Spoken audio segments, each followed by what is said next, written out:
Good evening, and welcome. I'm Rich Hall.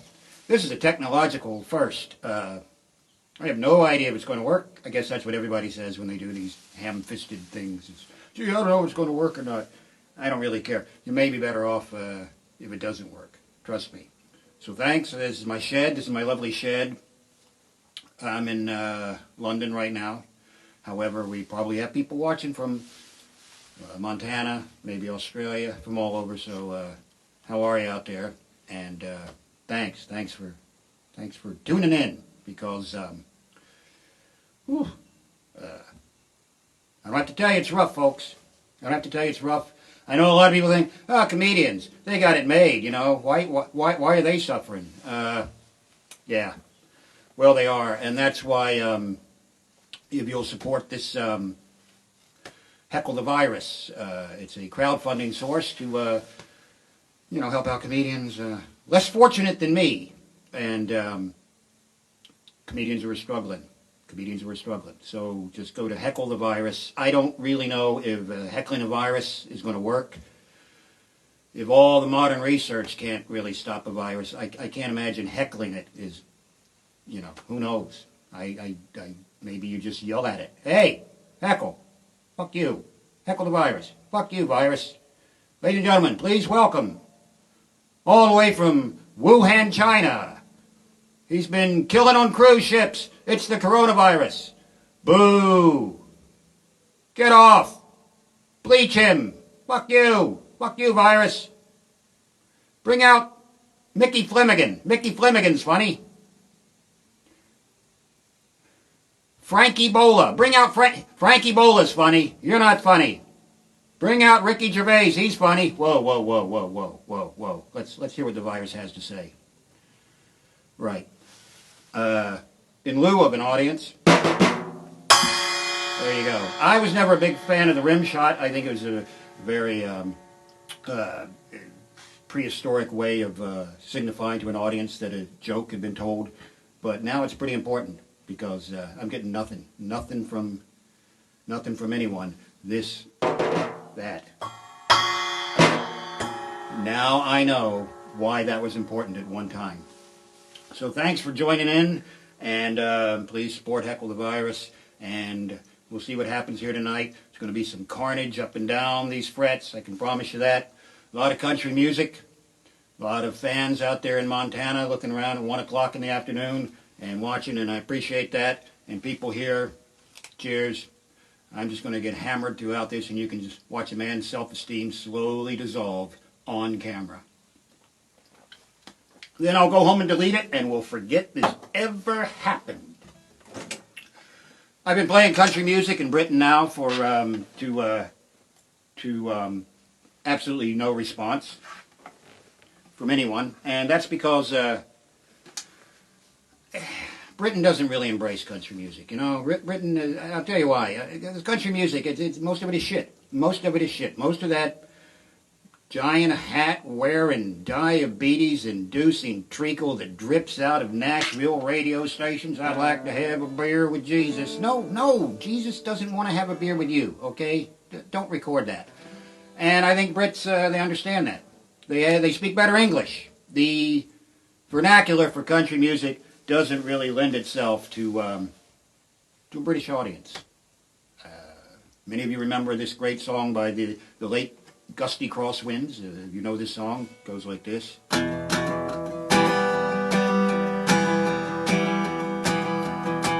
got a custom Camaro. I got a fifth of Jack Daniels.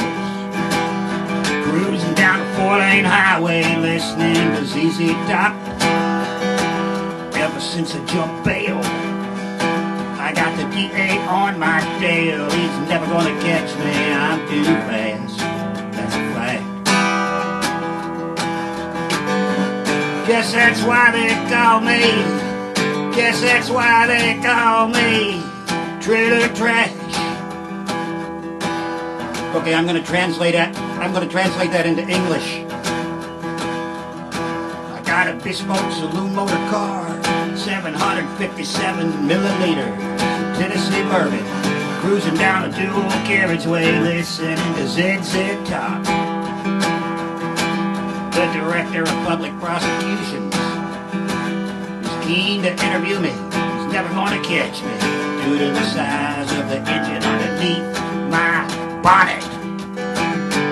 Yes, that's why they call me. Yes, that's why they call me Static Caravan Rubbish. That's not remotely the same song. Not remotely. And that is the difference, you see, right there.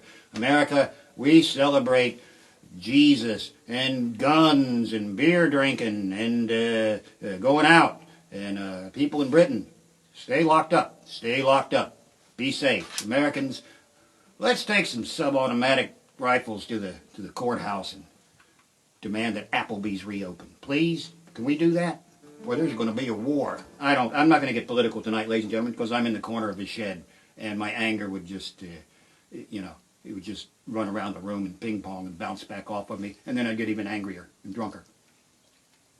But something's got to give. Something's got to give. I will give credit to Trump. I will give credit to Trump right now.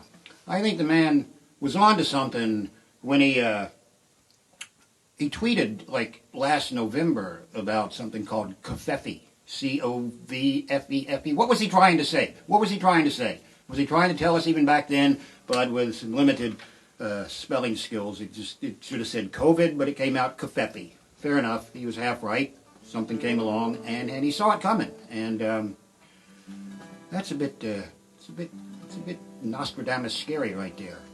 But if you're gonna warn people of that, Trump, then learn to spell. Just learn to spell. That's all I am asking of my president. Learn to spell. If you're going to put out 286 tweets a day, you might want to learn how to spell tap. Tap. Tap. As in, who would tap my phone? T-A-P-P. No. How do you screw up a three-letter word? It's tap, Trump, tap, T-A-P. Most of the letters are in your name. It's tap. People still stand up for him. Well, it's just an extra letter. What's the big deal? It's the difference between wiping out crime and wiping out Crimea. That would be a difference in one letter.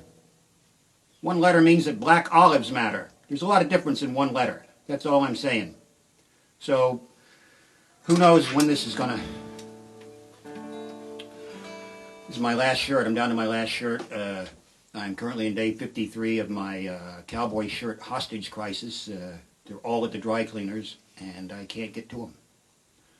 So maybe twice a week I go up to the dry cleaners, and I look through the window and I visit my shirts. And oddly, they're always rearranged. Every time I see them, I can see them on the rack, and they're in a different order. Sometimes they're in that clear plastic bag, and sometimes they're not. And I'm pretty sure my dry cleaner is wearing my shirts at night. That's just one of the... Hey, everybody's got problems. Everybody's got problems. But the devastation to the comedy industry, because we are in the bottom of the food chain, folks. It's going to be a long time before we're back. Before they let humans together again, or even 6 feet apart in masks. That's not going to be easy. It's not going to be easy trying to make a masked audience laugh, and God knows where the heckling's going to come from. You'll never find it. It's just ruined everything. Right down to the bottom. Right down to the bottom of comedy. You can't even tell a 3 men walked into a bar joke anymore. People, no, that didn't happen. They're closed. That's how deep the cut is, ladies and gentlemen. That's how deep the cut is. I was supposed to be in Tiverton tonight. Tiverton in Devon, beautiful town. I miss all the people there. I'm really sorry if you have tickets. I'll be back someday. Because I would have been sitting on the banks of the River Exe. I would have been sitting on the banks of the River Exe in Tiverton. And here's another reason why Britain has not embraced country music, because the geographical references don't really work. How many country songs in America invoke rivers? How many, the Cohula-Wassee, the Tom Bigby, the Chattahoochee, those are just names that just roll off the tongue. That's a drunken poet's dream right there. Whereas British rivers, the Exe, the River Exe. It's not easy, folks.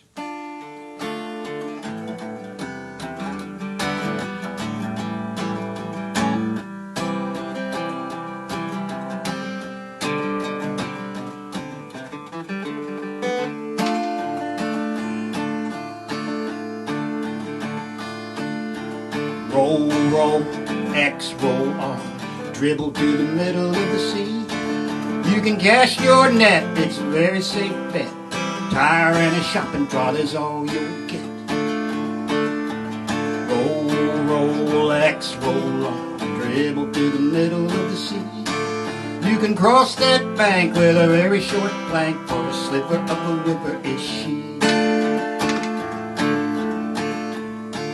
There's the the esk, the bling, the loo, the piddle and the titty and the chelt and the chew. But that just sounds like a whole lot of gibberish. I just want to catch a fish. Just want to catch a fish. A fish, a fish, that's all I ask. I'll tell you there's the rule, the test, the task. Well, that just sounds like a whole lot of admin. I just want to catch a fish. Fish, fish, fishing hole. They'll tell you there's a scalp, the scale, the mole. They'll tell you there's a ooze, the thrush, and the itching. That's not a river, that's a skin condition.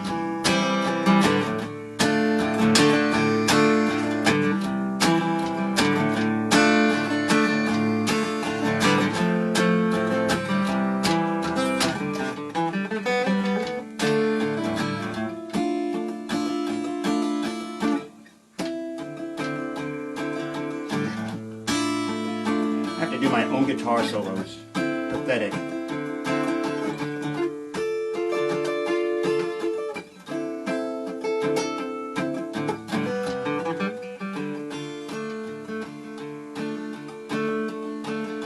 I was going fishing, so I asked the guy where to go fishing.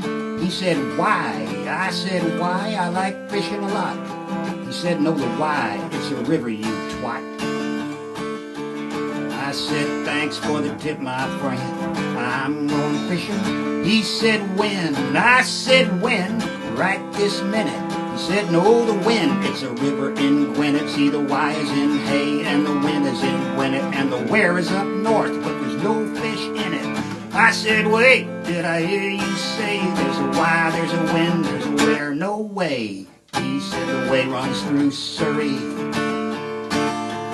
Roll, roll, X, roll on, dribble to the middle of the sea. You can cross that bank with a very short plank, for a sliver of a river is she.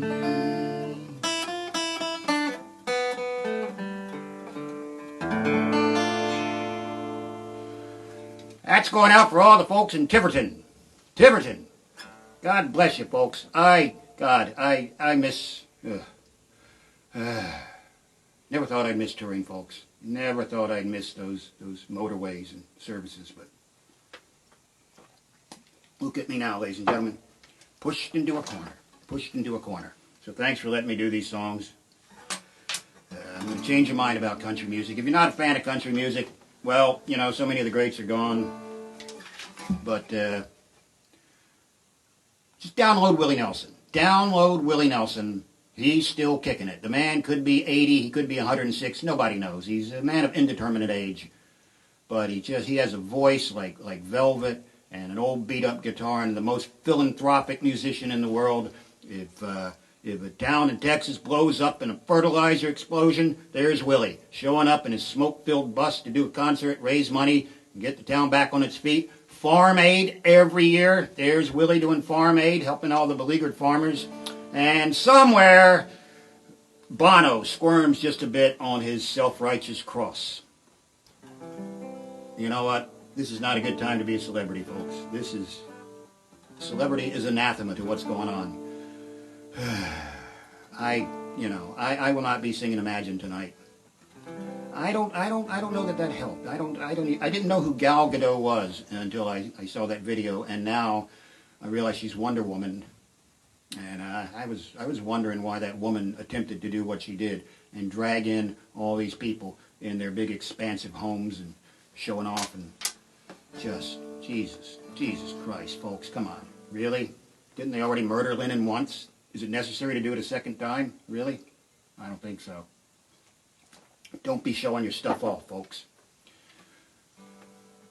Don't be, if you've got a shed, be happy. All right? I don't have a pool. I have a 20 by 80 piece of blue plastic that I put out in my yard so that people flying over in planes will think I have a pool. But I don't have a pool. And if I did, I wouldn't be showing it off on the internet, on the interweb. I wouldn't, you know. There's a place in Montana. They have a different way of showing things off there. They have cowboy mansions. Just huge, like mega cabins. It's all logs and antlers. Everything is logs and antlers. And you can't compete with the scenery. Why would you do that? Last year I was with a friend who's an idiot, and we were driving through the Boulder Valley, and we passed one of these places, one of these just like a whole forest turned into a house.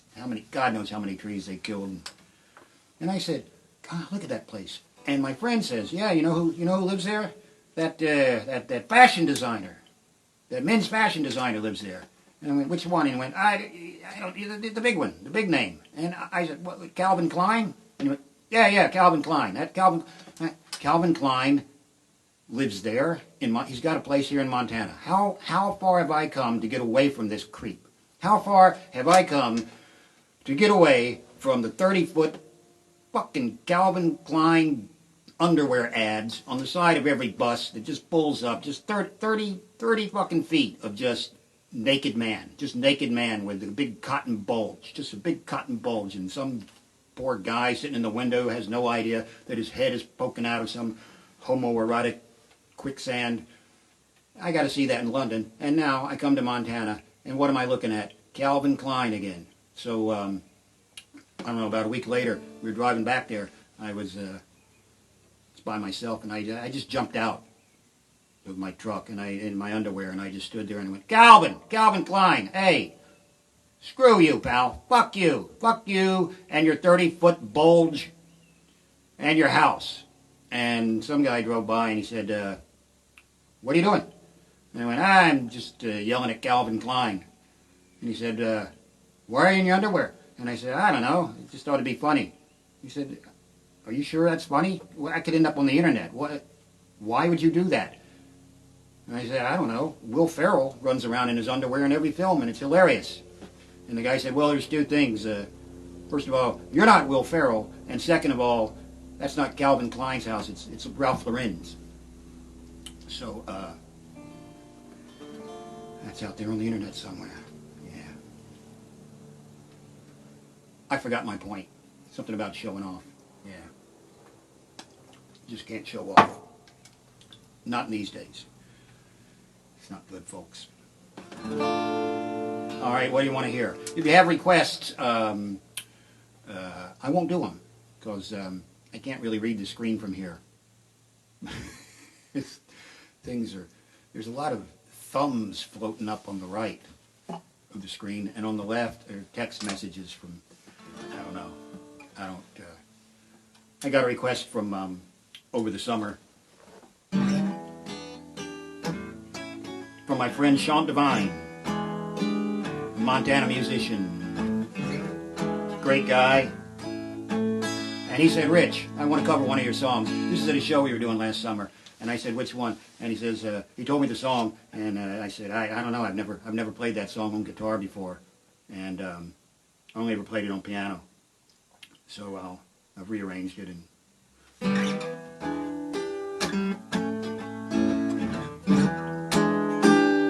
it's the stupidest song I ever wrote.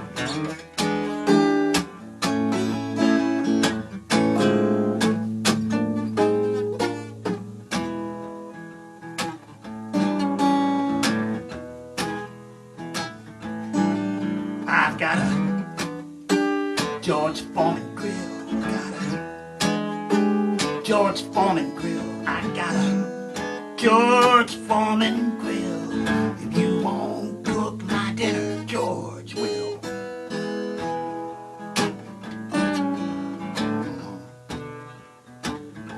I'll say it again. I got a George Foreman grill. I got a George Foreman grill. I got a George Foreman grill. If you won't cook my dinner, George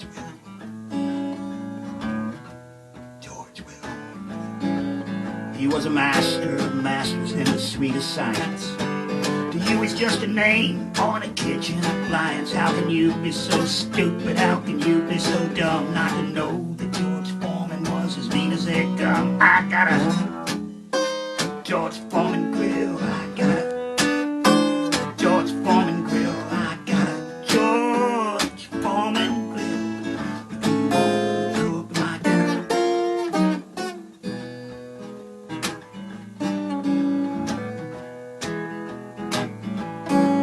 He went 10 rounds in Kinshasa with Muhammad Ali. Didn't float like a butterfly, didn't sting like a bee. He just lay on that canvas all quiet and still.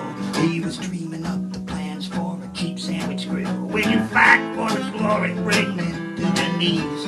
Now your face is on a kitchen counter covered in cheese. Not many men, you will agree, can kick your ass and make a BLT. I've got a George Foreman grill. I've got a George Foreman grill. I've got a George Foreman grill. If you won't cook my dinner, George will.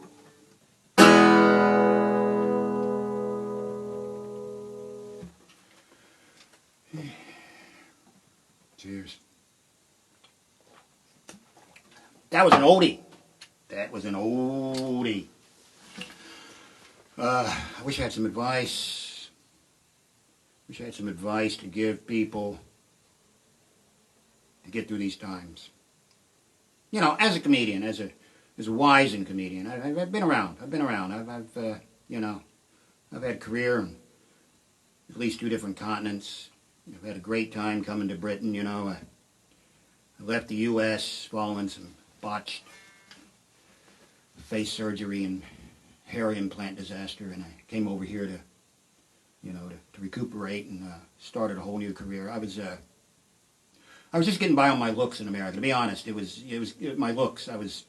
I had the kind of facial reconstruction where they made me homelier because it was cutting into my. You can't be really good looking and funny, so I came over here where the expectations are lower, and it's been great.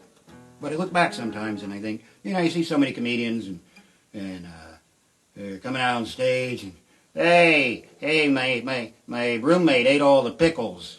And it's, oh, fuck off. You know, I don't, I feel like I should be given something back in terms of what I've learned over my years in show business. And all I can tell anybody is the best advice I ever got from anyone, and it was from a fellow named Liam O'Malley. And my first gig in show business was emceeing donkey basketball games. I don't think that needs any more explanation. If you're British, maybe it does. It's regular basketball, but everybody has to be on a donkey.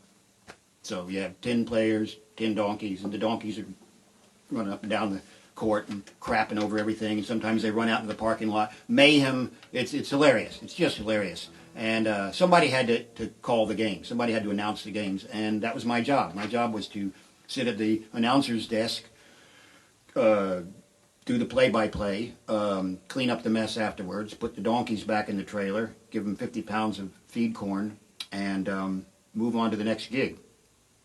And it was great. And we had a halftime entertainer named Liam O'Malley, who was a Elvis impersonator, a 5'3" redheaded Irishman, freckles. Liam O'Malley looked nothing like Elvis. Couldn't sing like Elvis. The songs he sang weren't recognizable Elvis songs. He would only sing songs from Elvis soundtracks from the movies. So he'd come out every show and at halftime and start going like this: going to a clam bake, going to a clam bake, going to a clam bake. Going to a clam bake. What the fuck's a clam bake? We were in like Nebraska, you know, and they hated him, and I had to travel with him. It was Liam and 10 donkeys, and one day we're driving through, I don't know, the Midwest somewhere, and he's leaning against the car door, and he says, "So Rich, what do you think of my act?" And I said, I don't know, Liam. Maybe if you learn some recognizable Elvis songs and let someone else sing them. And he said, well, I'm not trying to be the best Elvis impersonator in the world, Richard. I'm just trying to be the best Liam O'Malley I can be. And I wanted to say, I don't even think you're the best Liam O'Malley in whatever county we're driving through right now. I'll bet there's 8 or 10 Liam O'Malleys in Dublin alone who are doing way to hell better than you are, pal. They're not coming out into a gymnasium and singing clam bake. And the more I thought about that, as my career went on, is that's what we have to do. We can't be anything other than who we are. You know what I mean? We have to be the best Liam O'Malley. I have to be the best Rich Hall. I'm trying to be the best Rich Hall I can be. And so far, it's working. Because if you Google Rich Hall, my name comes up first. There you go. I've made a huge contribution to music. I'm an official reverb setting. And the second most popular Google search for Rich Hall is a dormitory at Boston University. That's it. I don't know about you. I just have to be better than an 8-story building in Massachusetts. And that's much to my advantage because last year caught on fire. And the next day, all over the Twitterverse, Rich Hall was on fire last night. Went right onto my tour poster, folks. Yes, sirree. I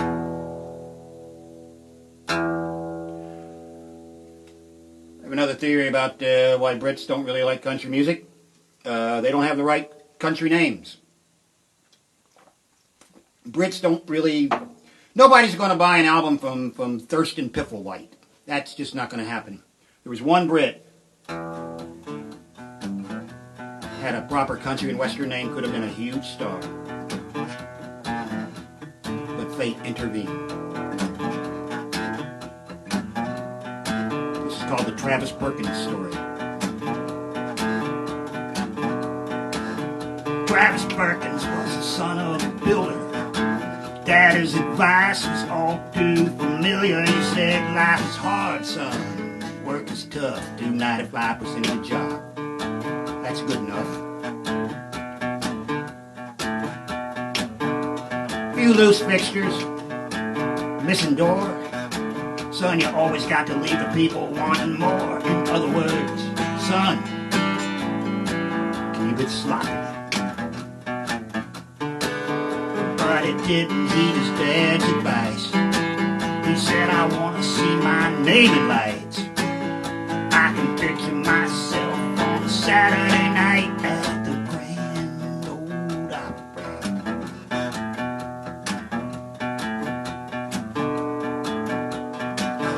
Well, his dad rolled his eyes and he said, Travis, kid, you must have rocks in your head, which, if you mix with mortar, makes an excellent exterior cladding. Cause everybody likes Johnny Cash, but not as much as Pebble Dash.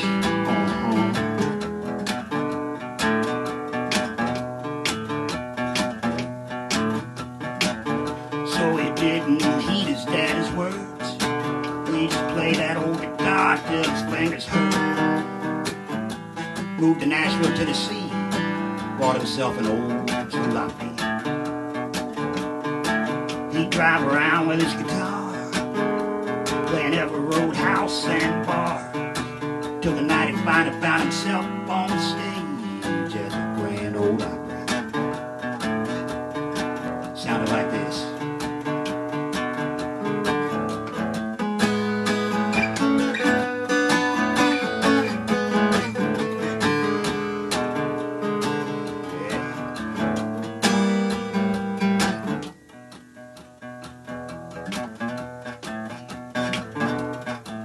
Everybody was there that night. Can't believe what they witnessed. They said, Travis, son, the way you play that guitar, you should be in the builder supply business. Cause everybody likes Chris Christopherson, not as much as a loft conversion.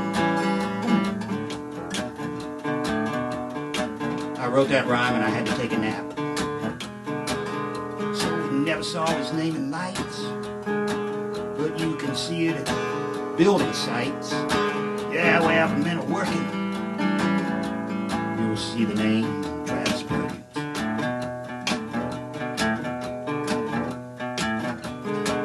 'Cause everybody likes the Dixie Chicks, but not as much as aggregate mix. And that's why they call him the Limestone Cowboy.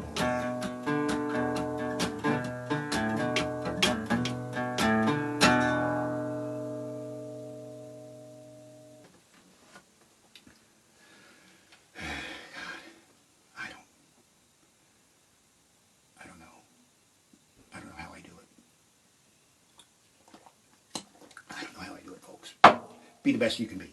Be the best you can be. This is my wife holding up Sheepdog Song for Sandra and Fur on a Stick.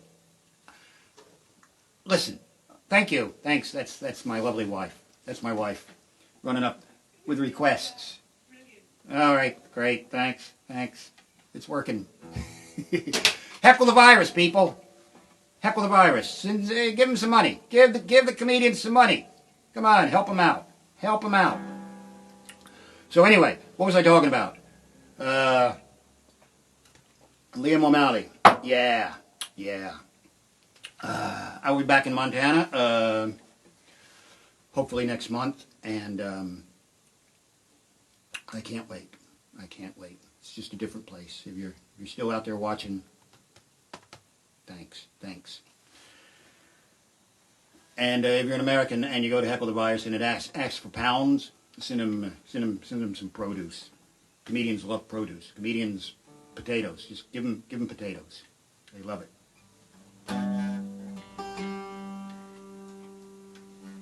Right. It's a cowboy song. I think when cowboys used to sit around the campfire, you know, they talked about more than just ranching, you know. They would have to play music to settle the cows down, and then I imagine that at some point they would get philosophical, you know. It couldn't always be, I'm quitting you, Rusty. It couldn't always be that, so maybe they got into some philosophical discussions at points about where we come from, where we're going, where the cowboys are going.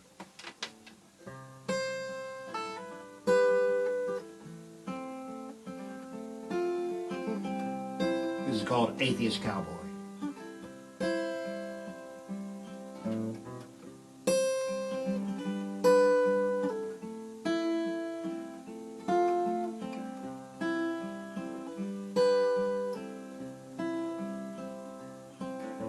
A young hired hand and an old cowpoke sat around the campfire smoke. Dusty told the same old jokes. Billy skinned a rabbit. Shooting star across the sky. Billy closed his one good eye. Made a wish that the trail would stay dry. That's a cowboy's habit. Dusty spat and wiped his sleeve. Said, kid, that's a bit naive. Wishing on a pagan object. Go on if you must. Billy laughed, looked askance, said, Dusty, don't you believe in chance? Dusty said it might sound odd, but this old cowboy don't believe in God. Billy stood with both guns drawn, said, friend, I believe you're wrong. Dusty said, hold your horses. Billy said, cite your sources. So Dusty hardly moved a muscle. He just quoted Bertrand Russell. Then he picked up his guitar, sang this Bertrand Russell song. When the sun beats down on the cowboy's brow, he rides horses, herds cows, but there ain't nothing but the here and now. In a saddle-shaped universe, stars ain't nothing but space debris. He ain't content to let the mystery be. That's the curse of the atheist cowboy. All night long they sat there talking with a dog-eared copy of Richard Dawkins. Dusty said the time was curved, Billy didn't buy a word. When the sun come up at last, those two had reached an impasse. Billy saddled up and rode away fast with a head full of doubt. By a dry creek bed parched and brown, skies cracked open and the rains came down. That old creek bed filled with mud, but Billy's horse got him through that flood. And there and then Billy had his answer. Dusty, he cried, you self-righteous bastard, you think you know it all. But your ideology is flawed. For a man's embrace of atheism can't account for heroism, grace, or love, true love. Like love between a man and a horse. So Dusty met a sad demise, cheating at poker with some Texas guys. See, time can occupy two spaces, not so with a pair of aces. And they found one, hidden up his sleeve. A stranger shot Dusty as he tried to leave. Dusty's dying words were civil. He said, spare me your theistic drivel. They buried Dusty neath an old oak tree while the choir sang nearer, my God, to thee. No one saw the irony but the atheist cowboy. When the sun beats down on a cowboy's brow, he rides horses and he herds cows. There's just the here and now. That's all he knows. But if time is curved, if time can bend, then surely it all comes round again. And every man is destined to repeat this eternal rodeo.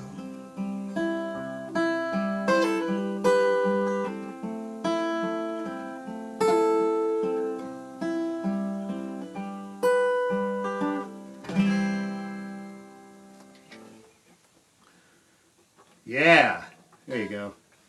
That's one that always works to silence. This is fun. This is fun. Whee! I should have done this long ago. I am so new. Up until a year ago, I didn't even own a phone. I didn't even have a phone. Now I am on Facebook. I just started piling up friends. I just said, will you be my friend? Be my friend. And I got like 4,000 friends. I mean, not real friends. They're just friends. There's three kinds of friends. There's Facebook friends, there's friends, and there's good friends. And a Facebook friend will follow you on Facebook. A friend will help you move. And a good friend will help you move a body. That's the way I look at it.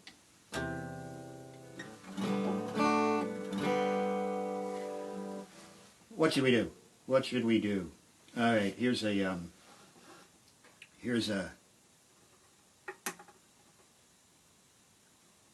song for my wife. I think sometimes people, you know, if you get into slightly morbid kind of thinking or sentimental thinking, you think, wow, what if only I had one last thing to say? If you're on your deathbed, if you only had one last thing to say to your wife or your loved one, your husband, your partner, you know, what would it be? What would it be? So I think this is what I would say.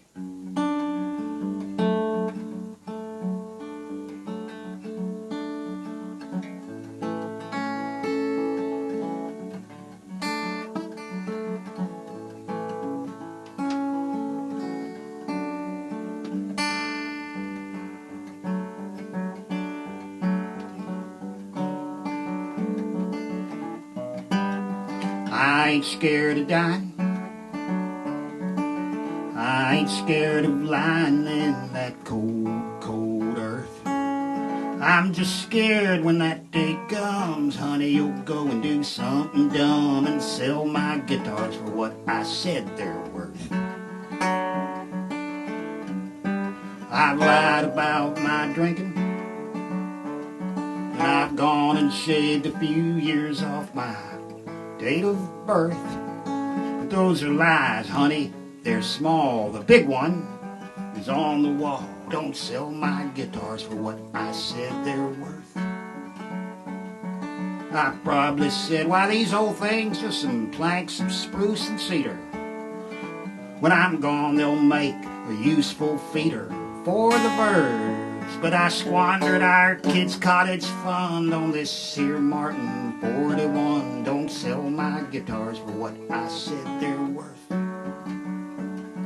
'Cause every guy knows a guy who knows a guy with one to buy and owes it to himself to try, then knows he has to have it, so he hides it in a crappy case and he keeps it in his happy place, and there it stays before she goes and makes a federal case of it.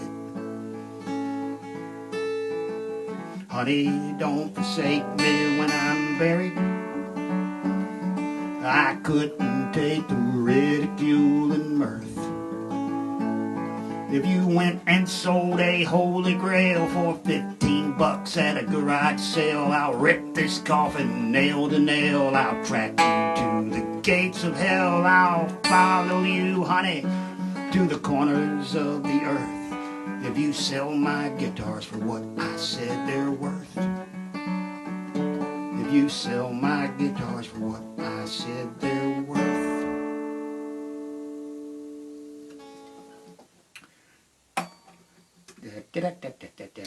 Thanks. Heckle the virus, people. Heckle the virus. I can't say it enough. Heckle the virus. Let's get through this thing. And now my wife's coming screaming at the door. Oh, she thinks that's great. She never heard that before. That's a brand new song. Well, yeah, I'm doing a little thing here, honey. I'm doing a little thing. Hey, will you bring me a brewski, will you? Yeah. Oh, what a gorgeous woman. What a gorgeous woman. All right. This is going by fast, folks. Fast. I tell you. Woo. Oh, wow. What else can I? Hey, yeah. Right. Willie Nelson. Check out Willie Nelson. You don't get to do this kind of personal inventory when you're on stage. You know, everything's got to be boom, boom, boom. But this is so relaxed. This is just, it's wonderful. It's like, I don't really believe you're out there. I don't know what these things are floating up on my screen. And I'm not going to look afterwards because I am technologically ignorant, folks. I remember when Google was a way that Marty Feldman looked at the world. That's right. I remember when Tinder was firewood and Grindr was the guy with an organ and a monkey in a red velvet suit. This stuff is killer, folks. This is all going in. This is going in the real act.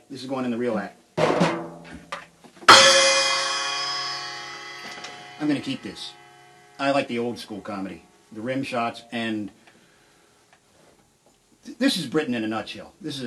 I had this idea one time. I was thinking about how in the old days of comedy and theater, people used to throw fruit and vegetables. People threw rotten fruit and vegetables at the performers. And not only that, there was a vendor outside of every venue selling rotten fruit and overripe vegetables. So you would buy them with the idea in mind that you were going to throw them.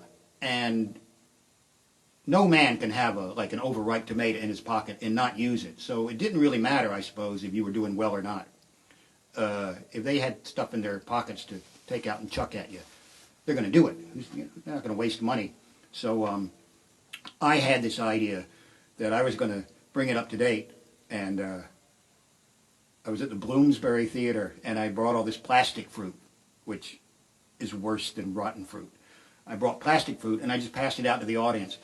And I was going to explain that, this is the way it used to be, and that if people wanted to throw the fruit after I started telling bad jokes, then I had all these heckles. I had all these heckler put-downs. I had all these responses for fruit being thrown at me that I'd actually rehearsed. And I was trying to explain this, and already the plastic fruit started pinging off my head. Like, I just passed it out, and I said, okay, here's what we're going to do with the fruit. Bang! And got a apricot right in the eyeball, big plastic apricot right in that eye. And then I really did get mad. And went, who the fuck threw that? And then another one came. And then another one went behind and knocked out a light. And now the crew comes running out. And the whole thing descended into chaos. It's you know, that's the expectations of the British audience. They'll always do the unexpected. That's what I love about Brits. The only people who can experience just bliss and despair in the same instance. No other people can do that. No other people can invent a chocolate bar that is beautiful chocolate on the outside and on the inside is emptiness. The arrow, that's what that is. Just a big mint-flavored harmonica of nothingness. Only in Britain. Only in Britain could you do that. Only in Britain. I love this country. I love the people. Love the people. All right. Because my people come from... I was always told my people came from Scotland. I never believed it. Because they never talked about it. My grandparents never talked about it. Apparently from the Western Isles. And so I went on one of those Ancestry registry places where you pay like, you know, £50 and they sent me back way too much information. More than I needed to know about my grandparents, my great-grandparents from the Western Isles. And it turns out they were asked to leave the Western Isles of Scotland due to a huge environmental disaster that they created. And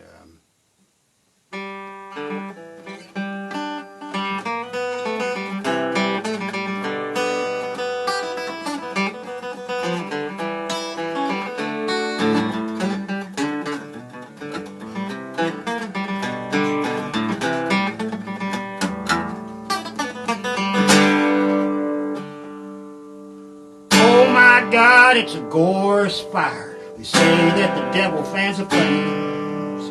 Oh my God, it's a gorse fire, and my great-granddaddy was to blame. Run away, take refuge in the USA. Well, they moved to West Virginia, they bought themselves a trailer, they never talked about it in their day. My great-grandmama was a chooker. My great-granddaddy took her virginity away from her at a village fete on a table made for sucker. Then he drove her back home on a tractor filled with diesel, not regular. Sparks flew out, it was spectacular.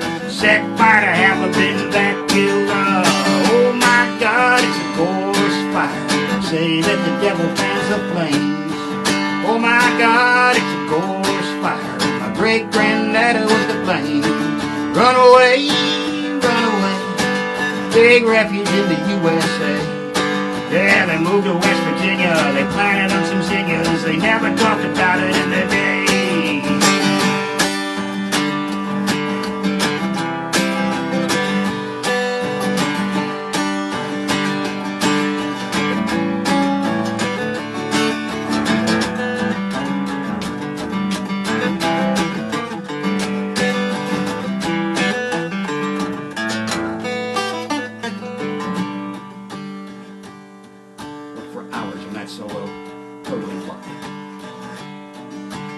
Folks came from far away, all the way from Stornoway.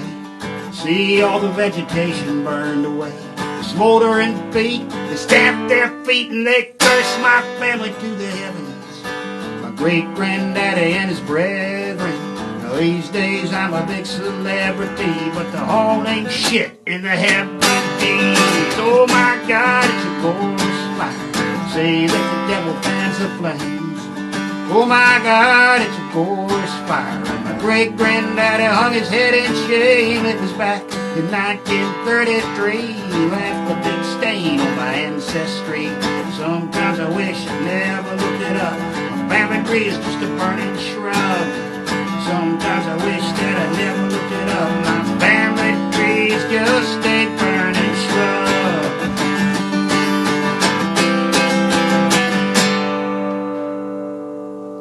Yeah! All right. So hello to Scotland, hello to Wales, hello to Tiverton, hello to everybody who's tuned in. thanks for helping out. Go over to Heckle the Virus and give them some money. Give them some money. Help out the comedians. There's nothing. There's nowhere to go. Nowhere to work. I would play the shittiest club in the shittiest part of the shittiest place in the world right now in front of 18 drunks. Not that I'm not enjoying this, but you need this back and forth, you know? It's comedy. I think more than ever we realize that it's a two-way street, you know? We tell the jokes and you people work in the daytime and then you come out at night and you give a little extra money to the nighttime people. The daytime people and the nighttime people. That's all there is. All right. Did we get any requests? I don't know. Here's a song I wrote for the great city of Birmingham. Beautiful town. Beautiful. Birmingham, Britain, not Alabama. Industrial wonderland. An industrial wonderland. All right. Okay. Thank you.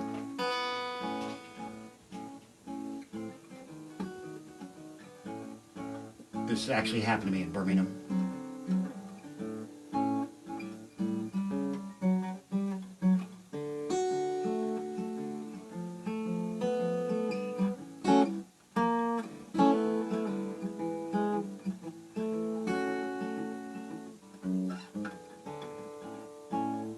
I took a walk today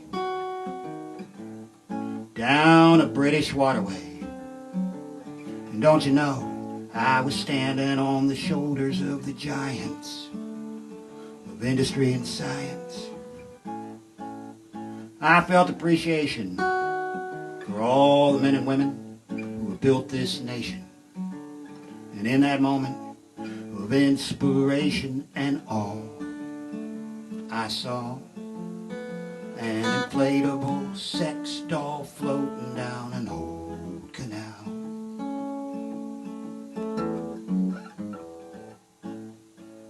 Well, here it comes. And there it goes. And how it ended up in there, who knows? I suppose that maybe it was cast adrift. You know, a stag party gift. For who can say there's a better way to honor your best pal than an inflatable sex doll floating down an old canal? For the bond of friendship is a bond of steel, but men can't say just what they feel. The highs and lows that they've endured were things men can't put in words. They only know there's a big change coming, so they buy the bridegroom something with a lifelike vagina made in China. That's one theory. Or maybe it's this, something a bit more sentimental. Somewhere in a lonely flat, a sad old widowed man puts on a coat and hat, and he plants a kiss on the faded photo of the woman with whom he shared his life. He takes a bus into town, he brings it home, the tears roll down, and he realizes that nothing in this world will ever replace his wife. So he fucks it once and he chucks it in an old canal. And there it floats out to sea, where a drowning man flails helplessly. He reaches out across the waves, and she reaches back, and a life is saved. And he reads the words written on her side: not a flotation device. So he throws up his arms in despair, sinks beneath the waves and drowns.